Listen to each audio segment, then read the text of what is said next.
রাসূল করিম সাল্লাল্লাহু আলাইহি ওয়াসাল্লাম হলেন আমাদের জীবনের আদর্শ। যেহেতু আমরা মুসলমান, তা আমাদের জীবনের সকল ক্ষেত্রে সকল জায়গায় রাসূল করিম সাল্লাল্লাহু আলাইহি ওয়াসাল্লামকে আদর্শ হিসেবে মানতে হবে। রাসূলের আদর্শ ছাড়া যদি আমাদের জীবন অতিবাহিত হয়, তাহলে সেটা কখনো আমাদের জন্য সফল কাম হবে না, কামিয়াবি আসবে না। আল্লাহ রাব্বুল আলামিন নবী করিম সাল্লাল্লাহু আলাইহি ওয়াসাল্লামকে বানিয়েছেন আমাদের জন্য আদর্শ। কুরআনে কারীমের মধ্যে আল্লাহ রাব্বুল আলামিন ঘোষণা করেছেন, লাকাদ কানা লাকুম ফি রাসূলিল্লাহি উসওয়াতুন হাসানা, যে রাসূল কারীমের জীবনের মাঝে আমাদের জন্য উত্তম আদর্শ রয়ে গেছে। তাই একজন মুমিন যেখানেই থাকুক, যে অবস্থায় থাকুক, তার তালাশ করতে হবে সময় যেভাবেই হোক না কেন নবী করিম সাল্লাল্লাহু আলাইহি ওয়াসাল্লাম এই কাজটা কিভাবে করতেন। নবী তার জীবনে যদি এই বিষয়টা চলে আসতো, নবী কিভাবে এই কাজটা করতেন, এটা একজন মুমিন খুব সূক্ষ্মভাবে চিন্তা করে ওই কাজটাকে করার চেষ্টা করতে হবে। একজন ব্যক্তির তার জীবন চাহিদার কারণে তার ব্যবসা হতে পারে। এখন জীবন চলার মাধ্যম যদি ব্যবসা হয়, এই জায়গায় তার লক্ষ্য থাকতে হবে যে এই ব্যবসা তো আমার নবী তার জীবনে যদি করতেন, কিভাবে করতেন। কোনো ব্যক্তির যদি চাকরি হয়, যে আমার জীবন চলার জন্য মাধ্যম হলো চাকরি, তাহলে আমার নবীর জীবনে চাকরি আছে কিনা, বা নবী করিম সাল্লাল্লাহু আলাইহি ওয়াসাল্লাম চাকরিটা কিভাবে করতেন, এই বিষয়টা তার বের করতে হবে। কোনো একজন মানুষ যদি ছাত্র হয়, তাহলে তার তালাশ করতে হবে যে নবীর জীবনে ছাত্রত্ব আছে কিনা, নবী এই সময়টা কিভাবে কাটাইছেন। মোট কথা হলো, আমরা আমাদের জীবনের প্রতিটা জায়গায় যদি এই বিষয়টাকে আনার চেষ্টা করি যে রাসূল করিম সাল্লাল্লাহু আলাইহি ওয়াসাল্লাম এই কাজটা কিভাবে করতেন, তাহলে আমাদের জীবনের অনেক সমস্যার সমাধান করা সম্ভবপর হয়ে যাবে। কারণ রাসূল করিম সাল্লামের জীবনটা বৈচিত্র্যে ভরা, সকলের জন্য সর্বক্ষেত্রে আল্লাহ রাব্বুল আলামিন আদর্শকে রেখে দিয়েছেন। সুলাইমান নদভী রাহমাতুল্লাহ আলাইহি, যিনি সিরাতের উপরে ভারত উপমহাদেশে উল্লেখযোগ্য কাজ করেছেন, তিনি তার সিরাতের খুতবাতে মাদ্রাজের এক জায়গায় উল্লেখ করেন, তুমি যদি এতিম বাচ্চা হয়ে থাকো, তাহলে তাকিয়ে দেখো নবী মুহাম্মদের দিকে, যিনি জন্মগ্রহণ করার পূর্বে তার আব্বা আব্দুল্লাহ ইন্তেকাল করেছিল।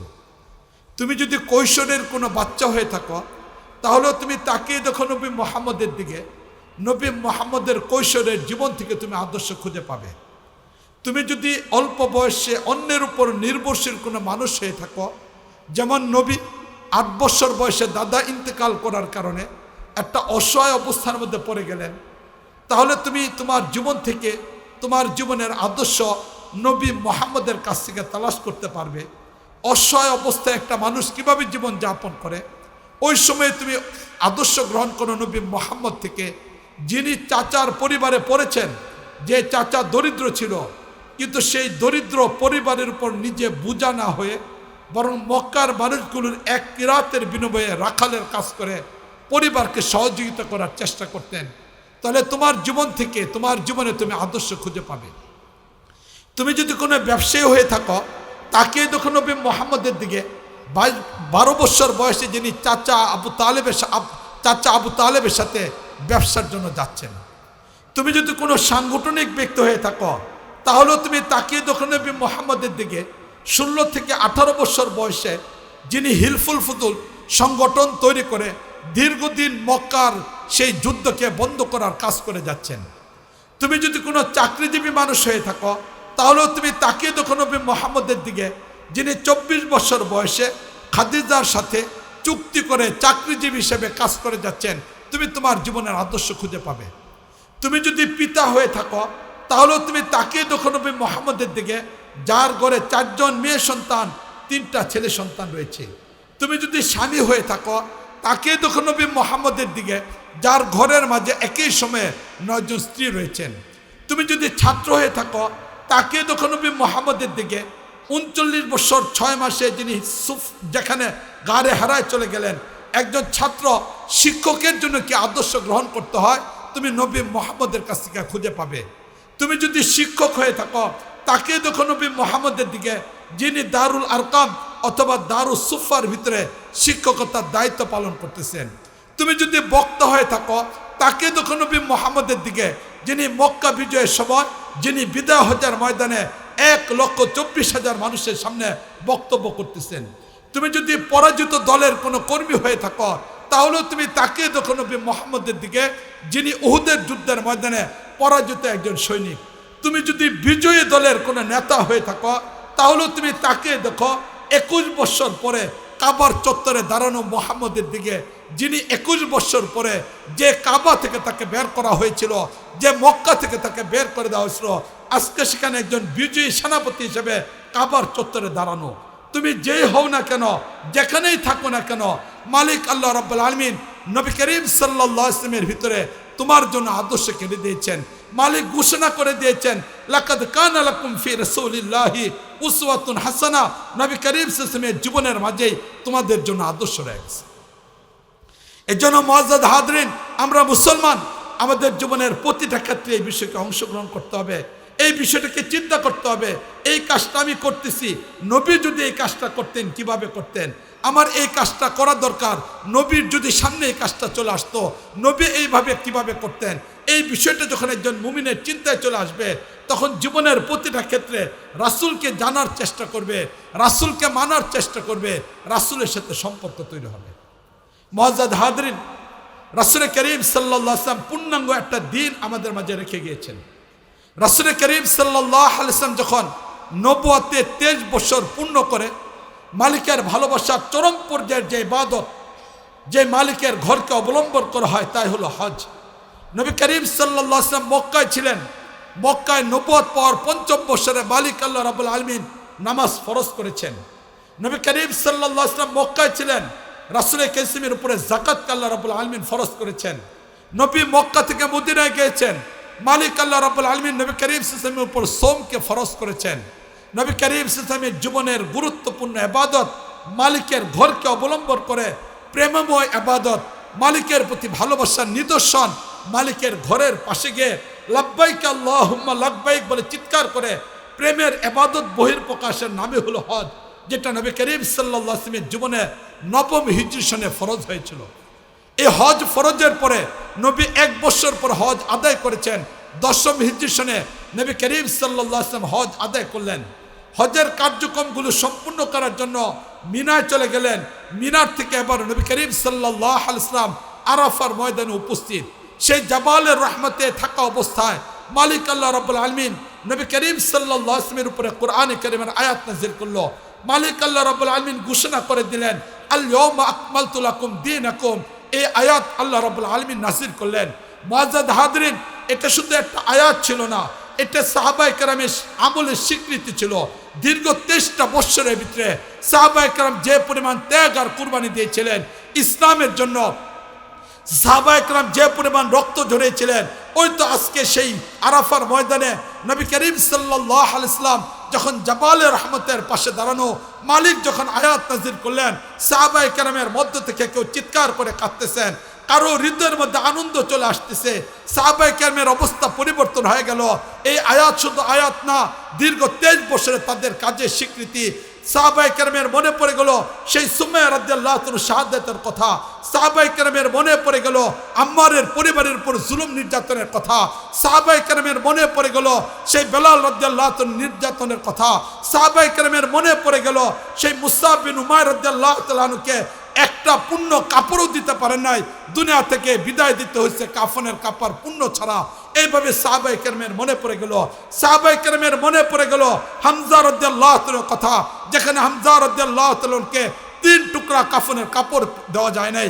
সাহাবায়ে কেরামের মনে পড়ে গেল সেই খাব্বাব রাদিয়াল্লাহু তাআলার কথা, কাবার সামনে যাকে হত্যা করা হচ্ছিল, মৃত্যুর পূর্ব মুহূর্তে কখনো কাবার দিকে তাকাইতে চাচ্ছিলেন, কখনো মালিকের আরশের দিকে তাকাইতে চাচ্ছিলেন।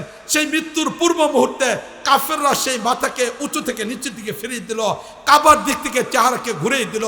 মৃত্যুর দ্বারে যারা তিনি বলেছিলেন এই কথা, ফুস্তু রাব্বিল কাবা, কাবার মালিকের কসম খায় বলতেছি আমি তো সফল হয়ে গেছি। সাহাবায়ে কেরামের মনে পড়ে গেল সুহাইব রুমি রাদিয়াল্লাহু তাআলার কথা, যিনি মক্কা থেকে হিজরতের জন্য শুধু এই চুক্তিটুক করার কারণে তার জীবনের অর্জিত সকল সম্পত্তি দিয়ে দেওয়া হয়েছিল। মুআজ্জাজ হাজরিন, সেই 23 বৎসরের নবুয়তের কষ্ট, ত্যাগ আর কুরবানির পরে মালিকের পক্ষ থেকে আয়াত নাজিল হয়ে গেল, আল-ইয়াউমা আকমালতু লাকুম দীনাকুম। আজ সাহাবায়ে কেরামের আনন্দ, আজ সাহাবায়ে কেরামের কষ্টের পূর্ণতা, আজ সাহাবায়ে কেরামের ত্যাগ আর কুরবানির স্বীকৃতি মালিকের পক্ষ থেকে চলে আসলো। দিন প্রতিষ্ঠার জন্য পূর্ণ ইসলাম চলে আসলো।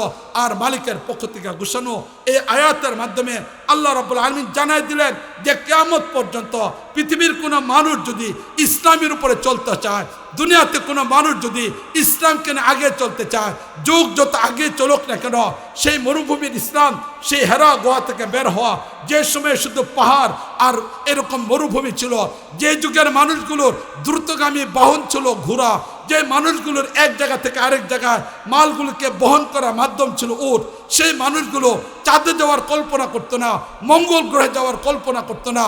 কিন্তু ওই যুগের ইসলাম আল্লাহ ওই সময়ে এত পূর্ণতায় দিয়ে দিয়েছেন যে আজকেও যদি আধুনিক যুগে, এই প্রযুক্তির যুগে মানুষ যদি সেই ইসলামকে নিয়ে চলতে চায়, বিকল্প কোনো কিছু চিন্তা করার দরকার নাই। ঠিক না বলেন?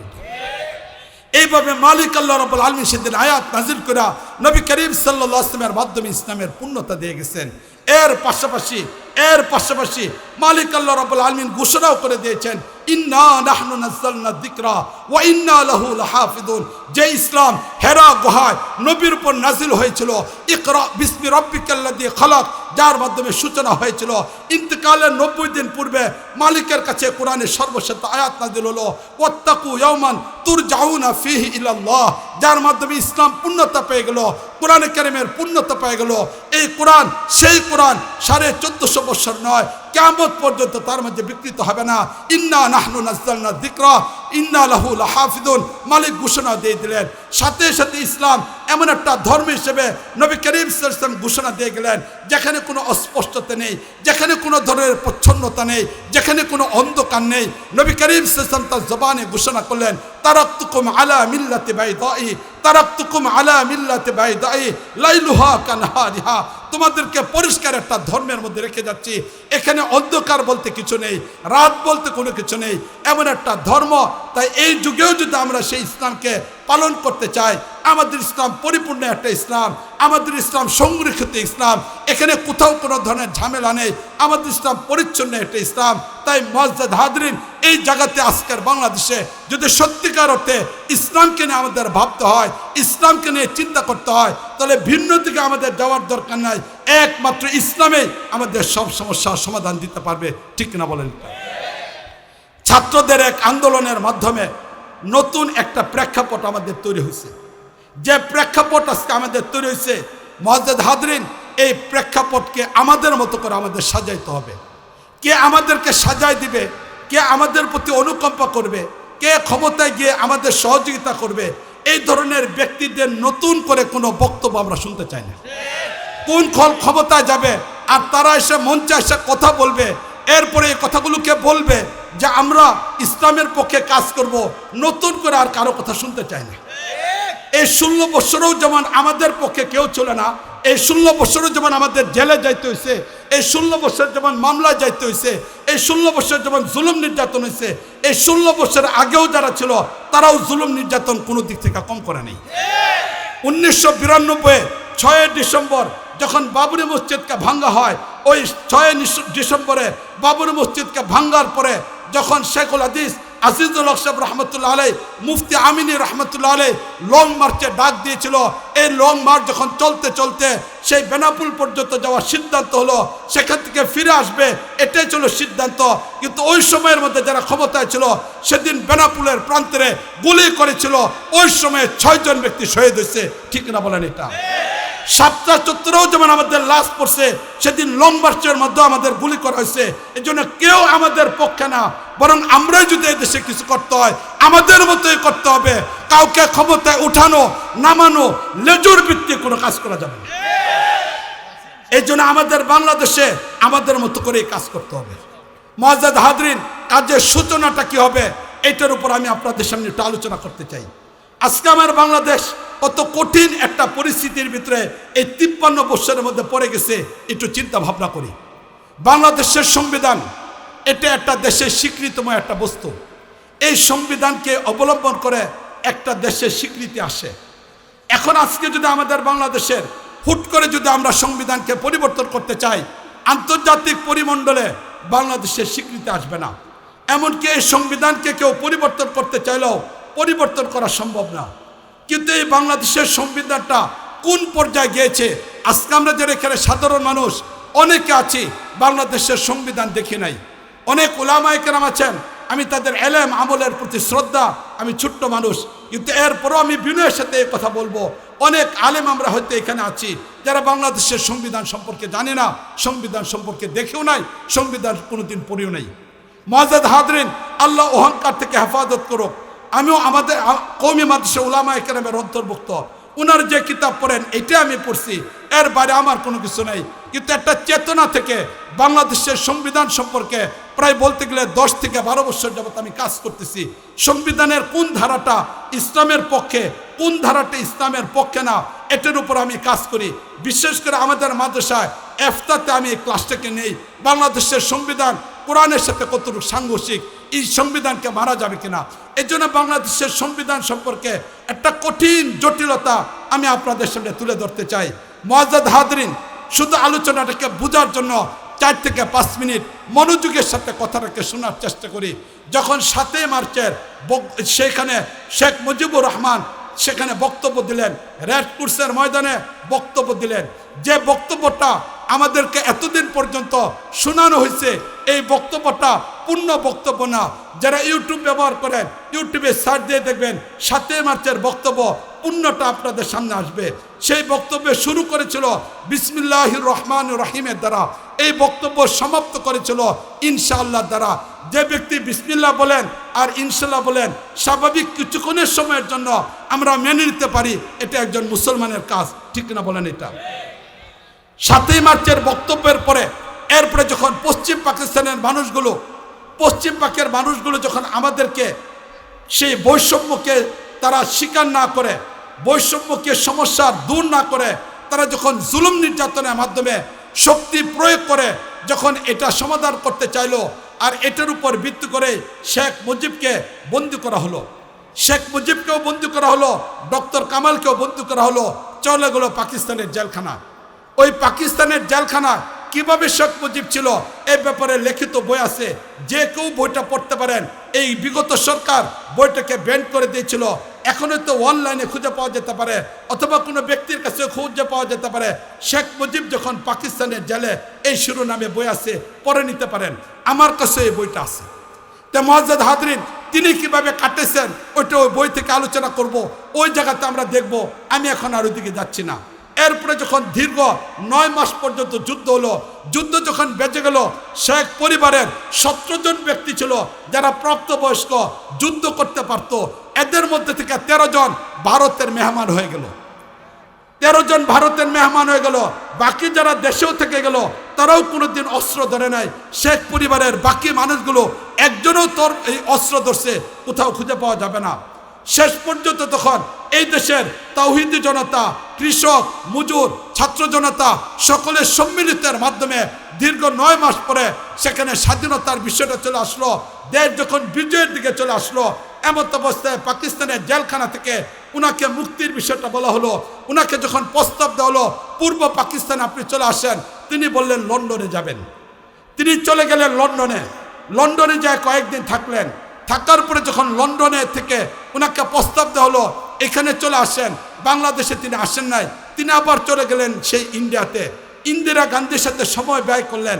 সেখান থেকে তিনি 10ই জানুয়ারি বাংলাদেশে চলে আসলেন। এই জন্য বিগত 16 বছর যাবৎ 10ই জানুয়ারি একটা দিবস হিসেবে পালন করা হচ্ছে, সেটা হলো শেখ মুজিবের স্বদেশ প্রত্যাবর্তন দিবস। এই দিবসটা এতদিন পর্যন্ত পালন করা হচ্ছে। 11 তারিখে সকালবেলা শেখ মুজিব ঘুম থেকে উঠলো। সকালবেলা ঘুম থেকে ওঠার পরে তার অভ্যাস ছিল রেডিও খোলা, এবার রেডিওটাকে খুললো। খোলার পরে সে দেখলো দীর্ঘদিন যাবৎ পশ্চিম পাকিস্তানে, পূর্ব পাকিস্তানে ফজরের নামাজের পরে সকালবেলা রেডিওর কার্যক্রম যখন শুরু হয়, তখন বাইতুল মুকাররমের সেই মুয়াজ্জিন সাহেব কারি উবাইদুল্লাহ রহমতুল্লাহ আলাইহির কোরআনের তেলাওয়াত হয়। আজকে কোরআনের তেলাওয়াত হয় নাই। যখন কোরআনের তেলাওয়াত হয় নাই, তিনি চিন্তার মধ্যে পড়ে গেলেন। এই টাইমে ওনার স্ত্রী ফজিলাতুন নেসা, সকালে নাস্তাও নিয়ে আসলো। নাস্তা নিয়ে আসার পরে এবার শেখ মুজিব বলল, কোরআনে কারিমে তেলাওয়াত কেন হয় নাই? এবার বলল, দীর্ঘদিন যাবৎ কোরআনে কারিমে তেলাওয়াত হচ্ছে না, বন্ধ করে দেওয়া হলো। শেখ মুজিব বললেন এই কথা, আগে মুস্তাক আহমদকে ডাকো, অস্থায়ী প্রেসিডেন্ট মুস্তাককে ডাকো। মুস্তাককে আনা হলো, জিজ্ঞেস করা হলো মুক্তিযুদ্ধকে এই কারণে হয়েছে কিনা যে কোরআনে কারিমে তেলাওয়াত বন্ধ হবে, সুতরাং আগে কোরআনে কারিমে তেলাওয়াত করো, এরপর আমি নাস্তা করব। কারি উবাইদুল্লাহকে নিয়ে তাৎক্ষণিকভাবে কোরআনে তেলাওয়াত করা হলো, এরপরে তিনি নাস্তা করলেন। এটুকের দ্বারা আমাদের বুঝে আসে যে অন্তত পক্ষে কিছু সময়ের জন্য ধরতে পারি তিনি মুসলমান ছিল, ঠিক কিনা বলেন? এটা মুআজ্জাজ হাজরিন, এরপরে তিনি নাস্তা করলেন, প্রস্তুতি নিলেন। 11ই জানুয়ারি সরোয়ার উদ্যানে ঐতিহাসিক এক বক্তব্য উনি দিচ্ছেন, সেখানে এক মহাসমাবেশ। এই সমাবেশে তিনি বক্তব্য দিলেন। এই বক্তব্যের ভিতরে তিনি পরিষ্কারভাবে উল্লেখ করলেন, বাংলাদেশের 71-এর যুদ্ধ সেই স্বাধীনতার যুদ্ধ, এটা বৈষম্য বিরোধী যুদ্ধ নয়, বরং নিজেদের অধিকার আদায়ের যুদ্ধ নয়, বরং এই যুদ্ধটা হয়েছে গণতন্ত্র প্রতিষ্ঠার জন্য, সমাজতন্ত্র প্রতিষ্ঠার জন্য, ধর্মনিরপেক্ষতা প্রতিষ্ঠার জন্য, গণতন্ত্র প্রতিষ্ঠার জন্য।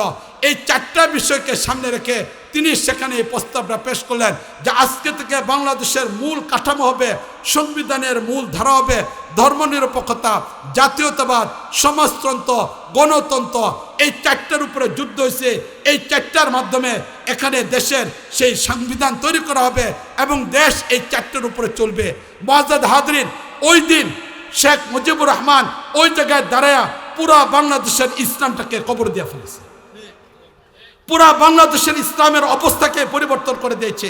যে মানুষটা সকালবেলা কোরআন শুনে নাই, কোরআন না শুনে নাস্তা করবে না ঘোষণা দিল, যে মানুষটা তার বক্তব্য 7 মার্চের বিসমিল্লাহ দিয়ে শুরু করলো, যে ব্যক্তিটা তার বক্তব্য শেষ করলো ইনশাআল্লাহর দ্বারা, মুআজ্জাজ হাজরিন, যে ব্যক্তি গণতন্ত্রের স্বীকার করবে, আব্রাহাম লিঙ্কনের গণতন্ত্র স্বীকার করবে, সে মুসলমান থাকতে পারে না।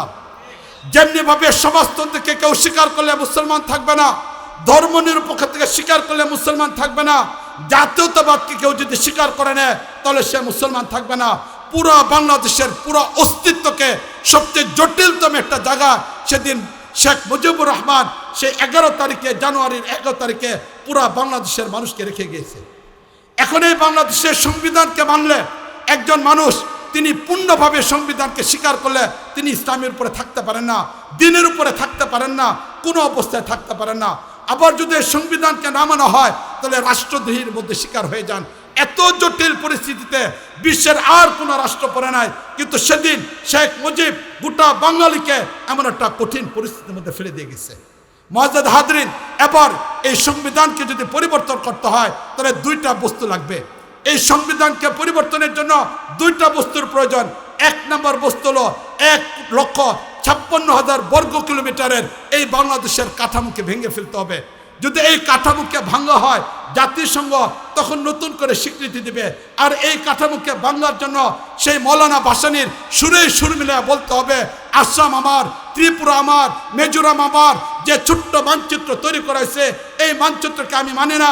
আমার মানচিত্রের ভিতরে যতক্ষণ পর্যন্ত আসাম না আসবে, ত্রিপুরা না আসবে, মণিপুর না আসবে, বিহার না আসবে, এতক্ষণ পর্যন্ত মানচিত্র পূর্ণতা পাবে না। সুতরাং 7 স্টারকে আমার বাংলাদেশের অন্তর্ভুক্ত করে নতুন বাংলাদেশ তৈরি করে সেখানে নতুন সংবিধান তৈরি করতে হবে। এই হলো 1 নম্বর পদ্ধতি, পুরা কাঠামোকে পরিবর্তন করতে হবে, না হলে আন্তর্জাতিকভাবে এই সংবিধানকে পরিবর্তন করা যাবে না। 2 নম্বর, এই সংবিধানকে পরিবর্তনের জন্য গণবিপ্লবের দরকার, গণবিপ্লবের দরকার। মুআজ্জাজ হাজরিন, গত 4 মাসে ছাত্রদের, তৌহিদি জনতার, কওমি উলামায়ে কেরাম, হাফেজ, এদের সমন্বিত একটা বিপ্লব হয়েছে। কিন্তু আমরা লক্ষ্য করে দেখলাম এই 4 মাসেও বিপ্লবী সরকারের যে পরিমাণ ভূমিকা থাকা দরকার ছিল এটা এখনো পর্যন্ত তারা রাখতে পারে নাই। এই জন্য আমরা তত্ত্বাবধায়ক সরকারকে পরিষ্কার জানিয়ে দিতে চাই, এটা আমাদের অনুকম্প নয়, কারো দয়ের উপরে নয়, বরং এটা আমাদের অধিকার। যদি হিসাব করা হয় যে এই বিপ্লবের ভিতরে কতজন মানুষ মারা গিয়েছে, তোমরা তালিকাকে প্রকাশ করো, বুক উঁচু করে আমরা বলতে পারবো আমাদের কওমি মাদ্রাসার উলামায়ে কেরাম, হাফেজ, এরকম ছাত্ররা যে পরিমাণ মারা গিয়েছে অন্য কোনো দলের রাজনৈতিক কর্মী হোক এই পরিমাণ মারা যায় না, ঠিক না বলেন? এটা সুতরাং কারো দয়ের উপরে নয়, এই বিপ্লবে আমাদের ভূমিকা আছে, এই বিপ্লবের পিছনে আমাদের অবদান আছে। তাই বিপ্লবের উপর ভিত্তি করে আমরা বলতে চাই, নিঃসন্দেহে এই সংবিধানকে পরিবর্তন করতে হবে। মুআজ্জাজ হাজরিন, সংবিধানের জন্য আমরা প্রস্তাব দিয়েছিলাম, সরকারের সাথে আলোচনা করেছিলাম। সেখানে বলা হয়েছিল উলামায়ে কেরামের মাধ্যমে সংবিধানের কাজের ব্যাপারে ওনার পদক্ষেপ নেবেন। হ্যাঁ, কাজের কিছু ক্ষেত্রও তৈরি করা হয়েছিল, কিন্তু যে সরকার ভারত থেকে আসছিল, মুআজ্জাজ হাজরিন একটু ভালো করে চিন্তা করে দেখি, যে সরকার এখান থেকে বিদায় হয়েছিল, শেখ হাসিনা, ওনার আব্বাকে যখন হত্যা করা হয় 1975-এ, এরা দুই বোন রক্ষা পেয়েছিল, বাকি পরিবারকে শেষ করা হয়েছিল। সেদিনের তাওহীদি জনতা কি পরিমাণ আনন্দ ছিল, এদেশের মানুষ কি পরিমাণ খুশি ছিল। তখন জন্ম হয় নাই, দেখি নাই, কিন্তু এইবার 24-এর বিজয়ের পরে দেখলাম যেমনিভাবে মিষ্টির দোকানগুলিতে মিষ্টি ছিল না। আমরা ইতিহাসের মধ্যে পড়ি 1975-এ যখন শেখ পরিবারকে হত্যা করা হয়, তখনও মিষ্টির দোকানে মিষ্টি ছিল না, ঠিক না বলেন? মুআজ্জাজ হাজরিন, সেই রাজনৈতিক বিশ্লেষণের দিকে আমি যাচ্ছি না, পক্ষে বিপক্ষেও আমি যাচ্ছি না, শুধু এতটুকুই বলতে চাই, 1975-এর পরে যখন শেখ হাসিনা, শেখ রেহানা তারা বিদেশে ছিল, সেখান থেকে তারা আশ্রয় নিল ভারতে। ভারতে দীর্ঘদিন থাকার পরে এরপরে যখন 1984-তে ভারত থেকে বাংলাদেশে আসে, আজকে যারা এখানে আছেন, যারা ইন্টারনেট ব্যবহার করেন, সেদিনের অবস্থাটাকে একটু চিন্তা করে দেখেন। 1984-তে এয়ারপোর্টে যখন তিনি নামেন, তখন ওনাকে বিবিসি বাংলা থেকে একটা সাক্ষাৎকার নেওয়া হয়েছিল। এখনো পর্যন্ত বিবিসি বাংলায় এই সাক্ষাৎকারটা রয়ে গেছে। ওই দিন ওনাকে জিজ্ঞেস করা হয়েছিল যে আপনার এই দেশে কেন আগমন করলেন? এই দেশে আপনার বাবাকে মারা হয়েছে, আপনার ভাইকে হত্যা করেছে, আপনার পরিবারের সদস্যকে হত্যা করেছে। বিবিসির সেই সাংবাদিকের প্রশ্নের উত্তরে তিনি পরিষ্কারভাবে বলেছিলেন, আমি এই দেশে আগমন করেছি, এই দেশে আসার উদ্দেশ্য হলো আমার বাবার হত্যার বদলা নেওয়া। তাহলে এতদিন পর্যন্ত দেশের উন্নয়ন, বিভিন্ন ধরনের স্লোগানগুলি যেগুলোকে ব্যবহার করেছে, এই ব্যবহারের দ্বারা আমরা পরিষ্কারভাবে দেখতে পাই এগুলো মায়া কান্না ছিল। আসছিল নিজের বাবার হত্যার বদলা নেওয়ার জন্য, আসছিল ভারত থেকে, ভারতের মাল আবার ভারতে ফিরে গেছে, ভারতের প্রোডাক্ট ভারতে চলে গেছে, হত্যা হয়ে গেছে, ওইটার ব্যাপারে আলোচনা করব না। ভারত থেকে আসছিল, ভারতে চলে গেছে, কিন্তু মুআজ্জাজ হাজরিন, এখনো পর্যন্ত তাদের সেই দূষরদের অত্যাচার, নির্যাতন, ষড়যন্ত্র থেমে যায় নাই, ঠিক না বলেন? এটা এই 53 বছরে শেখ মুজিব সেই ঐতিহাসিকভাবে সেই 11ই জানুয়ারিতে বক্তব্য দেওয়ার কারণে বাংলাদেশের কাঠামোটা এত জটিল তৈরি করছে। বিশেষ করে শিক্ষা ব্যবস্থার মাধ্যমে গোটা বাংলাদেশ আজ দুইটা দলে বিভক্ত হয়ে গেছে। একটা দল হলো বস্তুবাদীর সাথে সম্পর্ক, যারা বস্তু সাথেবাদীর চিন্তা চেতনার সম্পর্ক হওয়ার কারণে আজকে যত রাজনৈতিক দলে হোক না কেন, ইসলামের নাম ব্যবহার করুক, অনইসলামিক নামকে ব্যবহার করুক, প্রত্যেকে বস্তুর সাথে সম্পর্ক হওয়ার কারণে, তাদের মালিক আল্লাহর প্রতি বিশ্বাস না থাকার কারণে এবার তারা কেউ ক্ষমতা যাওয়ার জন্য অথবা ক্ষমতার টিকে থাকার জন্য সে আমাদের পার্শ্ববর্তী দেশ ভারতের দালালি করা আরম্ভ করছে, ঠিক কিনা বলেন? এটা এই জন্য মুআজ্জাজ হাজরিন, আমরা দেখতে পাই এই 16 বছর পর্যন্ত নির্যাতনের পরে বিশেষ করে দুইটা দল যারা বেশি পরিমাণ নির্যাতিত হয়েছিল, এদের অবস্থা এখন পরিবর্তন হয়ে গেছে। এবার তারা ভারতের সাথে গোপনীয়তার মাধ্যমে আতাত করা আরম্ভ করছে, ক্ষমা ঘোষণা করা আরম্ভ করছে, ভারতের সাথে লিয়াজু করা আরম্ভ করছে, ভারতের নেতাদের কাছে গোপনীয়তার মাধ্যমে যা আরম্ভ করছে। শুধু এতটুকুই না, বস্তুবাদের সাথে শিক্ষা, চিন্তা চেতনায় যে মানুষগুলো তৈরি হয়েছে এই 53 বছরে, আজ পর্যন্ত বাংলাদেশের জটিলতম কোনো সমস্যায় তারা কখনো সমাধান দিতে পারে নাই। তাকিয়ে থাকে, তাদের ক্ষমতা নেওয়ার উৎস ভারতের দিকে তাকায় থাকে, ঠিক কিনা বলেন? এটা দ্বিতীয় আরেকটা জাতি এই দেশে তৈরি হয়েছে নবী করিম সাল্লাল্লাহু আলাইহি ওয়াসাল্লামের শিক্ষার দ্বারা, রাসূল ইসলামের সেই শিক্ষার আলোকে একটা জাতি তৈরি হয়েছে। সকালবেলা মক্তবে পড়ে, কওমি মাদ্রাসায় পড়ে, খানকাতে গিয়ে, তাবলিগে গিয়ে, সেখানে আরেকটা দল তৈরি হয়েছে, এর হল ইমানের একটা দল। মুআজ্জাজ হাজরিন, এই জন্য 71 থেকে নিয়ে আজকে 24 পর্যন্ত যখনই কোনো ইসলামী আন্দোলনের কথা দেখি, তখন ওই ইমানওয়ালারা সবার আগে ঝাঁপিয়ে পড়ে, ঠিক না বলেন? এটা যাদের সামনে মালিক উদ্দেশ্য থাকে, ইমানের শক্তি দ্বারা যাদের শক্তিটা শক্তিশালী, বস্তুর দিকে তাকায় না, গুলি করে এরপরেও তারা পিছপা হয় নাই। এই তাওহীদি জনতা, আল্লাহর সাথে যাদের সম্পর্ক, এদের দ্বারাই কেবলমাত্র এই দেশ টিকে থাকতে পারবে। এছাড়া বিকল্প বস্তুবাদের চিন্তা চেতনা রাজনৈতিক যারা করতেছে, তারা ক্ষমতা যাওয়ার জন্য সেই বড় বস্তুবাদী ভারতের বিরোধিতা করবে না। তাই দেশকে টিকায় রাখতে হলে এই তাওহীদি জনতা ছাড়া বিকল্প কোনো পথ নেই। এই জন্য মুআজ্জাজ হাজরিন, রাসূল করিম সাল্লাল্লাহু আলাইহি সাল্লাম তিনি ছোট্ট একটা অঞ্চলে এসেছিলেন। সে অঞ্চলকে অবলম্বন করে মক্কার 13 বছর, মদিনা যাওয়ার পরে ইসলামী খেলাফত তৈরি করেছিলেন। দীর্ঘ 1200 বছর পর্যন্ত ইসলামী খেলাফত ছিল। এই 1200 বছর পরে 1924-এ উসমানী খেলাফতকে ধ্বংস করে দেওয়া হয়। এই 100 বছরে আমাদের সামনে থেকে খেলাফতের চিন্তা চেতনাকে সরিয়ে ফেলা হয়েছে, আমাদের চিন্তা চেতনা থেকে হারাই দেওয়া হয়েছে। আমাদের বিশাল একটা সাম্রাজ্য ছিল। আমরা ইউরোপে আমাদের রাজত্ব ছিল, আফ্রিকাতে আমাদের রাজত্ব ছিল, এশিয়াতে আমাদের রাজত্ব ছিল। আমরা হারিয়ে গিয়েছি, আমরা ভুলে গিয়েছি আমাদের বিশাল একটা সেনাবাহিনী ছিল, আমরা ভুলে গিয়েছি আমাদের একটা সংবিধান ছিল, আমরা ভুলে গিয়েছি মালিকের নিজামের দ্বারা আমরা রাষ্ট্রগুলিকে পরিচালনা করেছিলাম। এই কথাগুলো দীর্ঘদিন যাবৎ 100 বছরে আমাদেরকে হারাই দেওয়া হয়েছে। কিন্তু মুআজ্জাজ হাজরিন, আমরা এবার নতুন করে এই 100 বছর আমাদের প্রতি জুলুম হয়েছে, নির্যাতন হয়েছে। শুধুমাত্র বাংলাদেশে নয়, শাপলা চত্বর শুধু এতটুকু না, বরং যদি শুরু থেকে না আনা হয় তাহলেও দেখা যাবে এখানেও যেমন নির্যাতন, বিশ্বের বিভিন্ন জায়গায় নির্যাতন হয়েছে। এই অবস্থার মধ্যে রাতের অন্ধকার আস্তে আস্তে অতিবাহিত হয়ে যাচ্ছে, সুবে সাদেক অতীত হচ্ছে, ঝোড়ো হাওয়া আস্তে আস্তে বন্ধ হচ্ছে।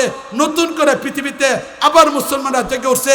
2021-এ আফগানিস্তান জেগে উঠেছে, 2024-এ 8 তারিখে সিরিয়া মুসলমানদের অধীনে চলে আসছে। এবার নতুন করে পৃথিবী মুসলমানরা স্বপ্ন দেখা আরম্ভ করছে। ঠিক কিনা বলেন? এটা এবার রাতের অন্ধকার দূর হচ্ছে, সুবে সাদেক উদিত হচ্ছে। এবার প্রয়োজন হলো আমার বাংলাদেশ 30 লক্ষ শহীদের রক্তের বিনিময়ে যে দেশ তৈরি হয়েছিল, এবার এই দেশে ইসলামী খেলাফত ব্যবস্থা তৈরি করা। এখানে ইসলামী খেলাফতে আমাদের মূল উদ্দেশ্য হবে। এখানে যদি আব্রাহাম লিঙ্কনের গণতন্ত্র চলতে পারে, মাও সেতুং এরকম ভাবে কার্ল মার্ক্সের সমাজতন্ত্র চলতে পারে, আমার নবী মুহাম্মদের ইসলামী জায়গায় চলতে হবে। সুতরাং আমাদের লক্ষ্যকে স্থির রেখে সেই উদ্দেশ্য পেনে চলে যেতে হবে। এর জন্য প্রয়োজন হলো নবীর জীবন থেকে আদর্শ গ্রহণ করতে হবে।